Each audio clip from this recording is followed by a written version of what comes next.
భద్రాద్రి పంచాయతీల పీఠమూడి వీడడం లేదు. తెలంగాణ రాష్ట్ర విభజన సమయంలో వీడిన గ్రామాలు నేడు ఎలాంటి ఆధారం లేకుండా విలవిల్లాడుతున్నాయి. విలీన పంచాయతీ ప్రజలు ఆంధ్ర ప్రాంతంతో కలిసి ఉండలేక తెలంగాణ ప్రాంతాన్ని వీడలేక ఇబ్బంది పడుతున్నారు. ఇప్పుడు మళ్లీ భద్రాచలం విలీన పంచాయతీల చర్చ హాట్ టాపిక్ గా మారింది.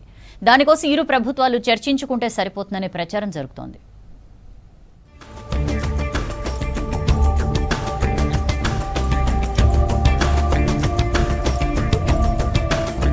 తెలంగాణ రాష్ట్ర ఏర్పాటు సమయంలో ఉమ్మడి ఖమ్మం జిల్లా నుంచి అనేక మండలాలను, గ్రామ పంచాయతీలను విడదీసి అనేక ఇబ్బందులకు గురిచేశారు. దాంతో విడిపోయిన ప్రజల పరిస్థితి నేటికి కుదుటపడలేదు. ఆంధ్రాలో విలీనమైన మండలాలు, గ్రామాలు నేటికి అభివృద్ధి నోచుకోవడం లేదు.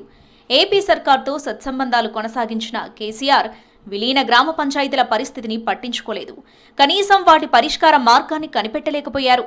పాలకుల పాపానికి సామాన్యులు బలవుతున్నారు.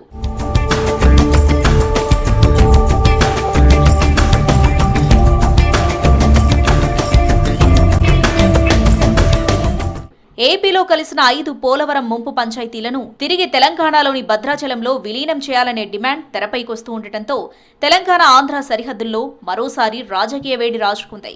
ఏపీలో కలిసిన ఎటపాక, పిచ్చుకులపాడు, కన్నాయిగూడెం, పురుషోత్తపట్నం, గుండాల గ్రామ పంచాయతీలను తిరిగి భద్రాచలంలో విలీనం చేయాలని ఇప్పటికే రాష్ట్ర వ్యవసాయ శాఖ మంత్రి తుమ్మల నాగేశ్వరరావు ఏపీ సీఎం నారా చంద్రబాబు నాయుడును కలిసి వినతిపత్రం అందజేశారు. అయితే ఏపీ సర్కార్ నుంచి ఎలాంటి సమాధానం లేదు. భద్రాచలం భూములు కానీ, భద్రాచలం శ్రీ సీతారామచంద్రస్వామి దేవస్థానం ఏవైతే భూములు ఉన్నాయో ఆ భూములు కానీ, అదేవిధంగా అక్కడ ఉన్న ప్రజలు కానీ ఎన్నో ఇబ్బందులు పడుతున్నారు. మనం పరిపాలన విధంగా కానీ, విద్యారంగం కానీ, అటు వైద్యపరం కానీ, మరియు ట్రాన్స్పోర్ట్ పరంగా కానీ అనేక ఇబ్బందులు పడుతున్నారు. ఆ ఇబ్బందులు తొలగడానికి ఈరోజు వాళ్ళైన మన ప్రజలే, ఇటైన మన ప్రజలే. ఆ ఇబ్బందులు తొలగాలంటే 5 పంచాయతీలను భద్రాచలంలో కలిపినట్టయితే భద్రాచలం వాసులకి, అటు ఆంధ్ర వాసులకు బాగుంటుందని ఆలోచనతో విలీన పంచాయతీలపై కేంద్ర హోంశాఖకు సైతం ఈ విషయమై లేఖ రాసినా ఫలితం లేకుండా పోయింది. విలీన పంచాయతీల సమస్యపై లోక్సభలో మహబూబాబాద్ ఎంపీ పోరిక బలరాం నాయక్, రాజ్యసభలో సభ్యులు రవిచంద్ర టాపిక్ లేవనెత్తి కేంద్రం వెంటనే స్పందించాలని కోరారు. ఆ 5 పంచాయతీలను భద్రాచలంలో కలిపేందుకు జేఏసీ ఆధ్వర్యంలో మరో పోరాటం జరగనుంది. జాతీయ, రాష్ట్ర పార్టీలు, వివిధ సంఘాలు నాడు తెలంగాణ రాష్ట్ర సాధన కోసం ఎలా కదం తొక్కారో అదేవిధంగా మరోసారి ఈ 5 గ్రామ పంచాయతీల విలీన సాధన కోసం ఐక్యంగా పోరాటం చేసేందుకు రెడీ అవుతున్నారు. భద్రాచలం చుట్టుపక్కల ఎక్కడ ఏ నలుగురు కలిసినా విలీన పంచాయతీల పోరాటంపై మాట్లాడుకుంటున్నారు. ఇప్పుడు భద్రాచలానికి వచ్చింది ఏంటంటే ఇటు తెలంగాణ కాదు, అటు ఆంధ్ర కాదు. పోతే పన్నశాల పోవాలంటే ఆంధ్రాలో దాటుకుంటూ పోవాలి. ఈ పరిస్థితి నుంచి మనం బయటపడాలంటే ఆనాడు ఆమోస్ గారు ఏ విధంగానైతే తెలంగాణ రిజిస్ట్రేషన్ కోసం టీఎన్జిఓస్లో లేపాడో అదేవిధంగా ఇప్పుడు కూడా ఈ టీఎన్జిఓస్ లేస్తున్నారు. వాళ్ళ ద్వారా ఇది సాధ్యమవుతుంది. మేమందరం కూడా వారి ద్వారానే మేము ప్రయత్నం చేస్తాం. తెలంగాణలో ఖచ్చితంగా ఇది 5 గ్రామాలు రావాలని చంద్రబాబు నాయుడు అర్థం చేసుకొని మమ్మల్ని అందరినీ దీవించాలని.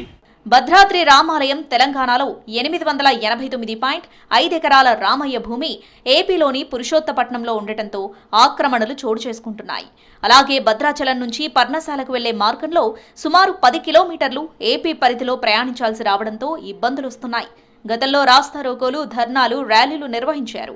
ఇదే సమయంలో తెలంగాణ, ఏపీకి సరిహద్దుల్లో ఉన్న 5 పంచాయతీలకు చెందిన సర్పంచులు పంచాయతీల్లో చేసిన తీర్మానాల కాపీలను గవర్నర్లకు నివేదించారు. ఇరు రాష్ట్ర ప్రభుత్వాలు స్పందించేలా ఒత్తిడి తేవాలని స్థానికులు భావిస్తున్నారు. ఇందులో భాగంగా టీజేఏసీ ఆధ్వర్యంలో ప్రధాని, హోంశాఖ మంత్రితో పాటు ఏపీ సీఎంలను కలిసి వినతి పత్రాలు సమర్పించి కోరాలని భావిస్తున్నారు. ఈ భద్రాచలానికి అభివృద్ధికి ఆటంకమైన 5 గ్రామ పంచాయతీలు ఎటపాక, కన్నాయిగూడెం, పిచ్చుకూలపాడు, పురుషోత్తపట్నం, గుండాల ఈ పంచాయతీలని ఈ వచ్చే జరుగుతున్న పార్లమెంట్ సమావేశాల్లో బిల్లు తీసుకురావాల్సిందిగా డిమాండ్ చేస్తూ అన్ని పార్టీలని కోరుతున్నాం. ఈ క్రమంలోనే న్యూఢిల్లీలోని జంతర్ మంతర్ వద్ద ఎంపీలు, ఎమ్మెల్సీలు, ఎమ్మెల్యేలు టీజేఏసీ నాయకుల నిరసన కార్యక్రమం చేపట్టేందుకు సమాయత్తమవుతున్నట్లు తెలుస్తోంది.